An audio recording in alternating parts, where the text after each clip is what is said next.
Você já se perguntou por que algumas pessoas parecem controlar tudo ao seu redor, inclusive você, sem levantar a voz, sem pedir, sem demonstrar nada? Será que isso é poder? Ou é uma ilusão implantada nas sombras da sua psique? E se eu dissesse que por trás de cada jogo emocional existe uma engrenagem oculta que Carl Jung já havia previsto há mais de um século? Não estamos falando de sedução comum. Estamos falando de dominação silenciosa, de golpes mentais tão profundos que o próprio inconsciente do narcisista se curva, implora, sem sequer compreender por quê. Mas atenção, o que você está prestes a ouvir não é confortável, porque desmonta a mentira que você vem alimentando há anos, de que basta ignorar, se afastar ou superar. Jung dizia, aquilo que você resiste, persiste. E é exatamente por isso que tantos ainda permanecem presos na teia. Não porque querem, mas porque foram psicologicamente programados para não escapar. Existe uma arquitetura invisível sustentando a sua dor, e ela foi construída com símbolos, traumas e repetições. Você sente isso? Uma inquietação que não tem nome, mas que corrói em silêncio. Uma sensação de que o que você viveu com aquele narcisista não foi apenas uma relação, foi um ritual psíquico, algo maior, algo que tocou camadas da sua alma que você nem sabia que existiam. É esse abismo que exploraremos agora. Mas saiba, cada frase que você escutar a partir daqui será uma chave. Uma chave para portas que talvez você nunca devesse ter aberto, mas que, uma vez abertas, não poderão ser fechadas. E se o controle que você pensa ter for apenas o reflexo de um jogo muito mais antigo que você, um jogo arquetípico, onde o narcisista não é apenas um manipulador, mas um espelho sombrio do seu próprio inconsciente ferido. Jung não falava em acaso, falava em sincronicidade. E se esse vídeo for exatamente aquilo que você precisava ouvir, no exato momento em que tudo parecia sem sentido, será mesmo coincidência ou é o seu inconsciente gritando por libertação? Não avance achando que encontrará respostas simples. Não há luz sem sombra, e o que está oculto nesses 5 golpes psicológicos proibidos pode não apenas fazer um narcisista implorar por você, mas também revelar o que há de mais reprimido dentro de si. Este não é um vídeo, é um espelho. E uma vez que você olhar, não poderá desver o que está prestes a surgir. Você se lembra do momento exato em que começou a duvidar de si? Aquela sensação quase imperceptível, como uma fissura silenciosa no espelho da sua identidade, quando uma frase, um olhar ou uma ausência prolongada fez você se encolher por dentro, mesmo sem entender por quê. Não foi apenas dor, foi confusão. Uma desordem interna que não grita, mas corrói. E essa é a primeira marca que o narcisista deixa. Ele não chega impondo presença, ele chega apagando a sua. Carl Jung chamava isso de invasão simbólica, quando o outro não apenas entra na sua vida, mas ocupa seus significados, silencia suas verdades e reescreve suas emoções com a tinta invisível da manipulação. Você sente que está consciente, mas algo já foi sequestrado. Um território interno foi tomado, e você só percebe quando tenta voltar para si e não encontra mais o caminho. Não é loucura, é programação psíquica. Esse golpe não acontece no campo da lógica. Ele se instala onde moram as suas feridas não curadas. O narcisista fareja suas inseguranças como um predador ancestral.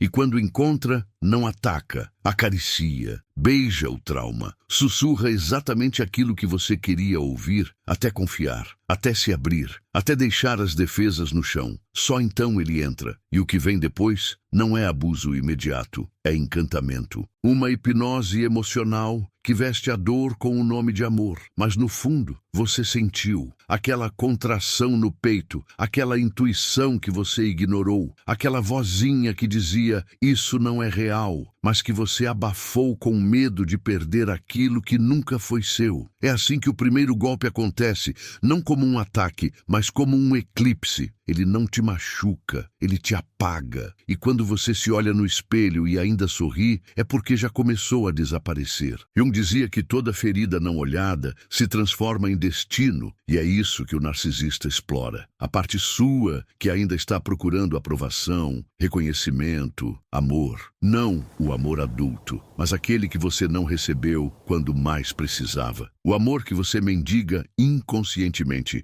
mesmo enquanto finge autossuficiência. Ele vê isso e se torna exatamente isso, por um tempo. O terror não está na dor declarada, está na espera pelo retorno, na ansiedade disfarçada de esperança, no vazio entre as mensagens, no gelo que vem depois do calor. Esse é o ciclo, um castelo de espelhos onde cada reflexo é uma dúvida. Será que fui eu? Será que exagerei? Será que estou ficando louca? O narcisista não te abandona, ele faz você se abandonar. Esse é o verdadeiro feitiço. E mesmo agora, talvez você ainda esteja tentando justificar o que viveu, dizendo a si mesma que ele teve uma infância difícil, que ele é assim mesmo, que talvez mude. Mas e você? Quando foi a última vez que olhou para si com a mesma compaixão que tenta dar a ele? Quando foi que você percebeu que esse jogo não é sobre ele, mas sobre o que ele ativa dentro de você? Não adianta sair correndo, porque ele estará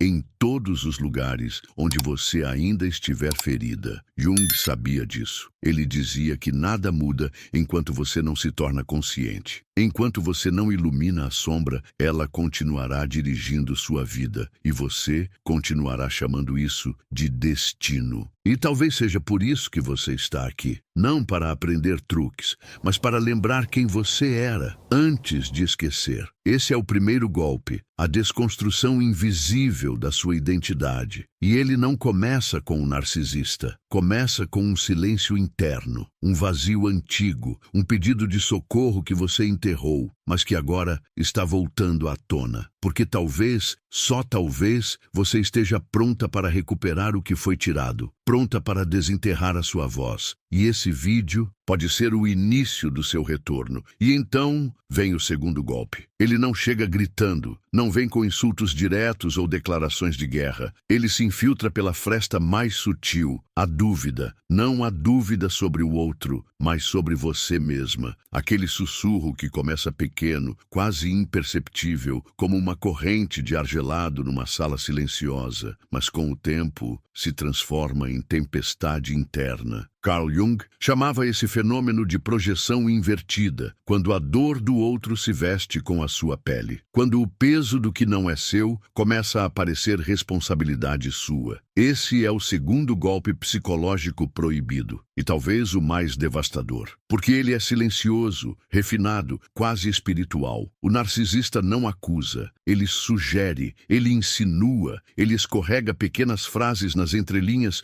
que operam como vírus no seu sistema emocional. Você está exagerando. Eu só fiz isso porque você me provocou. Você sempre faz drama. E de repente, você começa a se desculpar por sentir, por pensar, por existir. O mais cruel não é o que ele faz, é o que ele te ensina a fazer consigo mesma. Você começa a policiar seus passos, rever suas palavras, esconder suas lágrimas, controlar seus impulsos mais humanos. Não porque quer ser melhor, mas porque tem medo de ser abandonada, rejeitada, diminuída. É aqui que o golpe se firma, na autonegação. Você não percebe que está sendo manipulada, porque está ocupada demais, tentando se tornar perfeita para alguém que nunca vai te validar. Jung dizia que todo sintoma é uma tentativa da alma de se curar. Mas quando você está presa nesse ciclo, os sintomas se tornam castigos. Você passa a acreditar que merece a frieza, o distanciamento, o desprezo, e quanto mais tenta agradar, mais se afasta de si. Porque há uma lógica invisível no abuso narcisista.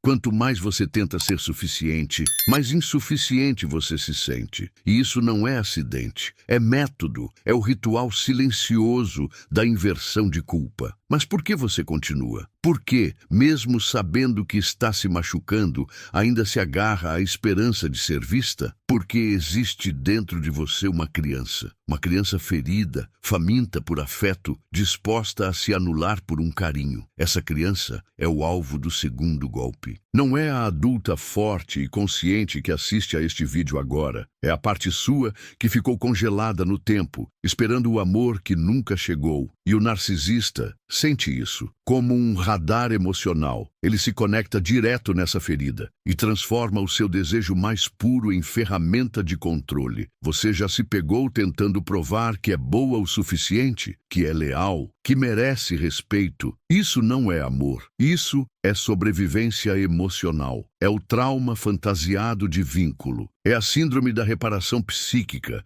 onde você tenta curar, através do outro, a dor que ele mesmo está agravando. E nesse ponto, o golpe se completa. Você não apenas se culpa, você protege quem te fere. Você defende o indefensável. Você se torna cúmplice do próprio apagamento. E o mais cruel, quando você finalmente explode, quando a dor se torna insuportável e você rompe, ele olha para você com desprezo e diz: "Tá vendo? Você é desequilibrada." Ele planta a bomba. Ele risca o fósforo. E quando o incêndio começa, ele assiste de longe, limpo, calmo, como se você fosse o problema. Isso não é coincidência, é estratégia. O segundo golpe psicológico é a destruição da sua referência interna. É a troca sutil entre vítima e algoz. E nesse ponto, você começa a se isolar. Não confia mais em ninguém. Tem vergonha de contar o que vive. Acredita que ninguém vai entender. E é exatamente aí que ele te quer. Sozinha, dividida, desorientada, sem chão. Porque pessoas desconectadas de si são mais fáceis de controlar. Jung dizia: o inferno é suportável quando há sentido, mas o narcisista remove o sentido e deixa apenas o caos. Você pode até se perguntar agora: como eu deixei isso acontecer? Mas essa é a pergunta errada. A pergunta certa é: o que dentro de mim ainda acredita que precisa sofrer para ser amada? O narcisista não cria essa crença. Ele apenas aciona o que já estava adormecido. Ele vira a chave. E quando isso acontece, todo o seu sistema emocional se curva. Você começa a chamar o veneno de remédio,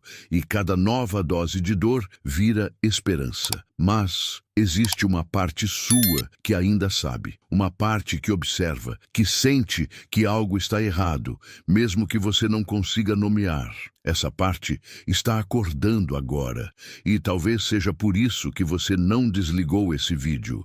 Talvez seja por isso que seu coração esteja batendo mais rápido, porque no fundo você sabe, esse segundo golpe não te define. Ele te revela, e cada lágrima que você já derramou em silêncio foi um pedido do seu inconsciente por libertação. O segundo golpe psicológico proibido não é apenas a culpa, é a desconexão de si. Mas agora algo está se reconectando, e nos próximos instantes vamos descer ainda mais fundo, porque o terceiro golpe, aquele que começa onde a culpa termina, revela o que existe por trás da máscara do narcisista e da sua. E é aqui onde termina a culpa e começa a ilusão. O terceiro golpe psicológico proibido não fere com palavras nem com ausência. Ele te prende através de reflexos. Não um reflexo qualquer, mas um que parece ser seu e, ao mesmo tempo, nunca foi. Carl Jung dizia que todo relacionamento é, antes de tudo, um espelho. E o narcisista sabe disso. Ele não te mostra quem ele é. Ele mostra o que você quer ver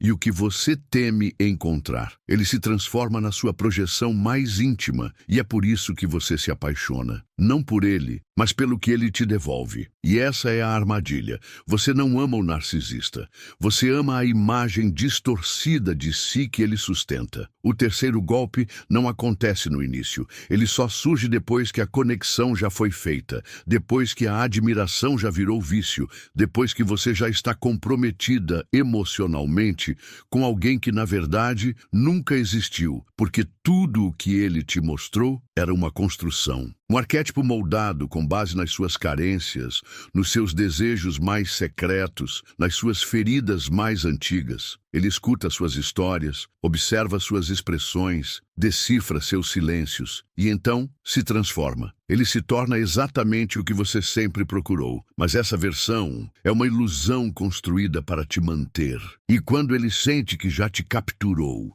que você está emocionalmente investida, que sua mente já começou a associar presença com necessidade, ele começa a retirar essa máscara. Não de forma abrupta, mas com pequenos gestos. Ele para de responder com entusiasmo. Suas palavras perdem o calor. Os olhos deixam de brilhar. A presença se torna fria, ausente, irritada. E você, confusa, tenta recuperar aquele primeiro reflexo, aquele encanto, aquele homem que parecia te ver como ninguém, mas não percebe que aquilo nunca foi real. Era apenas um reflexo do que você queria. Jung dizia que tudo o que rejeitamos em nós mesmos aparece como destino. E é exatamente isso que o terceiro golpe ativa. Ele te obriga a ver a si mesma através do outro. Te obriga a confrontar a idealização, o vício de salvar, o desespero por reconhecimento. Você tenta resgatar a versão que ele apresentou no início, mas ela já se foi. E cada vez que você pergunta, o que eu fiz, o que mudou, será que eu destruí o que tínhamos? É como se reforçasse a prisão, porque você não percebe que nunca teve controle, porque o jogo nunca foi sobre amor, foi sobre projeção. Esse terceiro golpe é devastador porque parece inofensivo. Você não sangra, você não grita, você apenas se perde, lentamente, quase com doçura, como uma anestesia emocional. E quando percebe, já está tentando ser quem ele deseja. Já está mudando seu tom de voz, suprimindo sua opinião, questionando seus desejos, adaptando sua essência, tudo para tentar trazer de volta aquele brilho no olhar dele. Aquele "você é diferente" que ele disse no início, mas tudo isso era cálculo, era isca, era manipulação simbólica. Você já percebeu como o narcisista desaparece quando você está bem e reaparece quando você começa a se recuperar? Não é coincidência, é controle. Ele sabe que o seu despertar enfraquece o vínculo. Ele sente quando você começa a ver além da máscara. E é nesse momento que ele ativa o terceiro golpe com mais força. Ele volta ao papel de encantador. Traz flores, promessas, memórias do início. Ele reativa o arquétipo que te prendeu. E por alguns instantes, você acredita de novo, porque o seu inconsciente quer acreditar, porque a dor da realidade parece mais insuportável que o conforto da mentira. Mas no fundo, você sente que está vivendo dentro de um roteiro, como se estivesse em um teatro onde as cenas se repetem. Jung dizia que o inconsciente coletivo se comunica através de símbolos, e a relação com o narcisista é exatamente isso. Um símbolo, um aviso, um espelho arquetípico te convidando a ver o que você nunca quis encarar. Não sobre ele, mas sobre você. O que você projeta, o que você repete, o que você teme tanto perder que aceita migalhas para manter. É nesse ponto que muitas se perdem, porque o amor já se confundiu com dependência. A conexão virou prisão e a saudade virou abstinência. O terceiro golpe psicológico não apenas destrói sua percepção do outro, ele distorce sua percepção de si. Você começa a não saber mais quem é, o que quer, o que sente. Você olha para o espelho e não reconhece o reflexo. Você lê mensagens antigas e se pergunta, onde foi que eu me perdi? E talvez você nunca tenha se perdido. Talvez você tenha sido levada para longe. Uma viagem psíquica, emocional, simbólica, guiada por alguém que vestia sua dor como disfarce.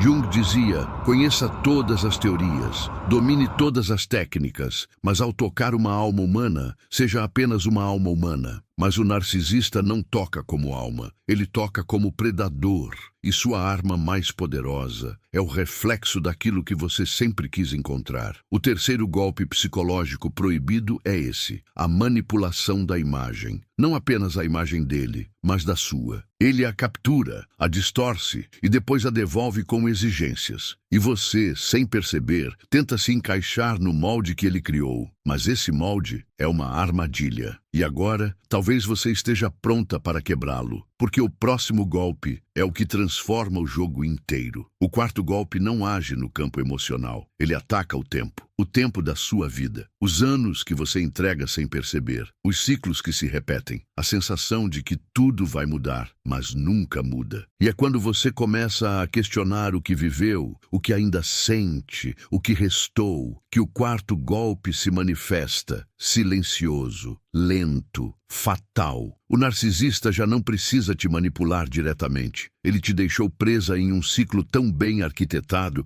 que até quando ele não está mais por perto, você continua girando em torno da ausência. Esse é o quarto golpe psicológico proibido, o roubo do tempo. Não o tempo do relógio, o tempo da alma. A vida que escoa enquanto você espera por algo que nunca virá. Carl Jung nos alertava que a maior tragédia não é a morte física, mas a desconexão da alma com o tempo do próprio destino. E é isso que o narcisista faz. Ele te afasta de si mesma tão lentamente, tão docemente, que quando você percebe, já entregou meses, anos, talvez até décadas, em nome de uma história que nunca existiu. E ainda assim, algo em você insiste em esperar. Porque o que te prende não é o amor, é a promessa que foi feita e nunca cumprida. A expectativa se torna vício. O amanhã se transforma em prisão. Ele te prende no depois. No ele vai mudar, ele só está confuso. Ele vai perceber o que perdeu. Você vive no tempo suspenso da esperança,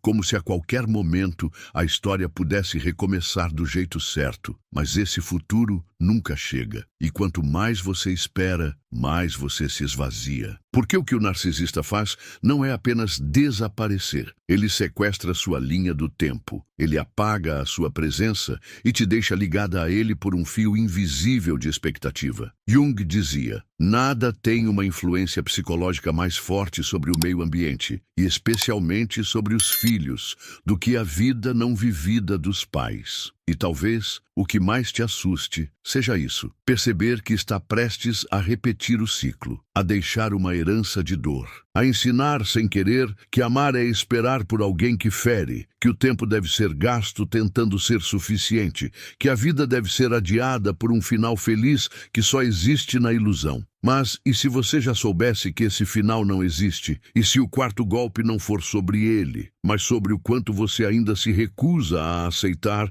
que o amor verdadeiro não nasce do vazio, mas da presença? O narcisista desaparece, mas você continua esperando. Isso é sintoma, isso é programação, isso é abandono internalizado. E o mais cruel, ele sabe, ele percebe, ele volta exatamente quando sente que você está prestes a seguir em frente. Ele joga com o tempo como um maestro do trauma, e você dança sem perceber. Você já parou para pensar em tudo o que deixou de viver por causa dessa espera? Quantas oportunidades de amor, de criação, de reconexão com você mesma foram adiadas? Quantos projetos, encontros, sonhos ficaram congelados porque uma parte sua ainda acreditava que ele voltaria e seria como antes? Isso não é só tempo perdido, é vida em suspensão. E esse é o golpe: fazer você acreditar que um retorno futuro compensa tudo o que foi arrancado. E quando ele volta, e sempre volta, ele traz lembranças. Ele ativa memórias que estavam começando a cicatrizar. Ele te chama pelo apelido que só ele usava. Ele menciona aquela viagem, aquele gesto, aquela música, e por alguns segundos, o tempo retrocede. Você volta a ser aquela versão sua que acreditava, que esperava,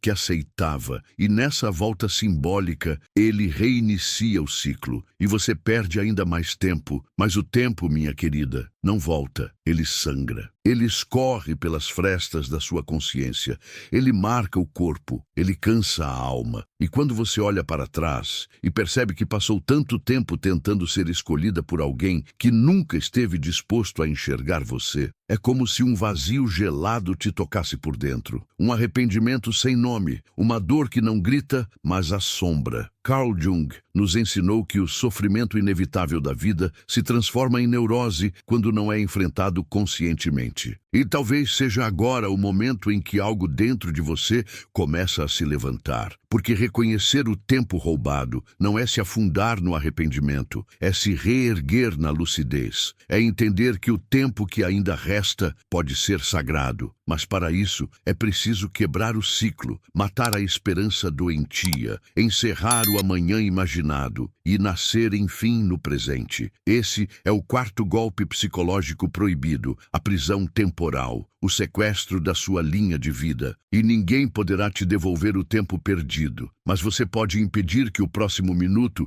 seja mais um grão de areia escorrendo para as mãos de quem nunca mereceu. Talvez seja agora a hora de começar a se mover, devagar, com dor, com medo, mas em direção à vida real. Porque o próximo golpe não acontece no campo da mente, ele desce até o corpo, até os ossos, até a alma. É o último elo, a corrente mais profunda, aquela que te prende mesmo quando você jura que já se libertou. Então, quando tudo parece ter sido arrancado, a sua identidade, a sua voz, o seu tempo, o quinto golpe desce. Não como uma nova ferida, mas como um eco profundo daquilo que já está aberto, sangrando. Diferente dos outros, esse não vem com palavras, nem com gestos. Ele se instala no silêncio, no espaço entre os seus pensamentos, na forma como você se enxerga diante do espelho, no modo como você respira quando está sozinha. O quinto golpe psicológico proibido é o mais sombrio, o mais íntimo, o mais cruel. Ele não tenta te manipular, ele tenta te possuir. Carl Jung dizia que quando a alma não encontra um lugar para habitar dentro da consciência, ela é tomada por forças inconscientes que a dominam. O narcisista entende isso de forma quase instintiva. Ele não quer apenas que você o ame, ele quer habitar você, quer ser lembrado em cada pensamento, quer ser sentido em cada decisão. Quer ser a voz que ecoa por dentro, mesmo quando ele não está mais presente. E esse é o golpe final, a interiorização do algoz. Você já tentou esquecê-lo? Já apagou fotos, bloqueou mensagens, fez promessas para si mesma que não voltaria atrás? Mas ainda assim, em momentos aleatórios, você ouve a voz dele na sua mente. Lembra da risada, sente o cheiro, reage como se ele ainda estivesse ali, avaliando, julgando, conduzindo. Isso não é saudade. Isso é programação inconsciente. É a sombra dele que agora mora dentro de você, moldando seus limites, ditando suas escolhas, sabotando seus recomeços. É o último laço, invisível, mas presente, e o mais difícil de romper. Esse golpe não se limita ao campo emocional. Ele se espalha pelo corpo, na tensão dos ombros, na insônia recorrente, no aperto no peito que surge do nada, em sintomas que a medicina não explica, mas que o inconsciente grita. Jung falava da somatização como linguagem simbólica do inconsciente. E quando o narcisista te marca com o quinto golpe, o corpo passa a carregar aquilo que a mente não suporta lembrar. Você começa a reagir a tudo como se ainda estivesse na guerra, mesmo em paz. E aí, as relações futuras se tornam campos minados. Você desconfia de quem te ama, testa os limites de quem quer te cuidar, se sabota quando as coisas finalmente começam a dar certo, porque uma parte sua acredita profundamente que não é digna de paz, que não merece algo leve, que amor sem dor é fantasia. O quinto golpe transforma você em sua própria carcereira, e isso é o mais devastador. O narcisista pode ter ido embora, mas ele deixou sua marca, e agora é você quem repete os castigos em nome dele. Mas e se o que foi tomado ainda pudesse ser reconquistado? E se a sua essência, mesmo ferida, ainda estivesse intacta, esperando em algum canto profundo da sua psique o momento exato para voltar a respirar? Jung acreditava que, por trás da sombra mais densa, habita a centelha do self, a versão mais íntegra, mais plena, mais real de quem somos. E talvez, por mais que esse quinto golpe tenha tentado te quebrar por dentro, ele também tenha te mostrado onde está o seu centro. Porque o que o narcisista teme é exatamente isso, que você volte para si, que você pare de procurar por validação externa, que você se reconecte com a mulher que existia antes da dor, ou talvez com a mulher que nasceu através da dor. O quinto golpe tenta destruir essa essência. Mas se você está aqui, ouvindo, sentindo, se emocionando, é porque ele falhou, porque algo em você sobreviveu, algo que não foi corrompido, algo que ainda pulsa. Esse é o momento mais delicado da jornada, porque agora não se trata mais de entender o que aconteceu. Se trata de recuperar a si mesma, de abrir espaço para o luto, de enterrar a ideia do que poderia ter sido, de aceitar que não haverá justiça externa, mas que a verdadeira libertação mora dentro. Jung dizia: você não se torna iluminado imaginando figuras de luz, mas sim tornando consciente a escuridão. E é isso que você está fazendo agora, iluminando o que antes era sombra. O quinto golpe psicológico proibido é a tentativa de colonizar sua essência, de ocupar seu templo interno. Mas agora, algo está se movimentando. Uma vontade, ainda que frágil, de se resgatar, de se ouvir de novo, de se tocar com carinho, de se proteger com presença, de olhar para o espelho e dizer: eu estou voltando, e dessa vez, por mim. Porque quando a alma decide voltar, nenhuma sombra permanece intacta. E é nesse ponto da jornada, após o quinto golpe, que o vazio começa a mudar de temperatura. Ele ainda está lá, mas já não é o mesmo, porque agora não é mais um buraco onde você cai, mas um espaço onde você começa a respirar diferente. Ainda não é libertação, mas é prenúncio. Ainda não é cura, mas é ruptura. E toda ruptura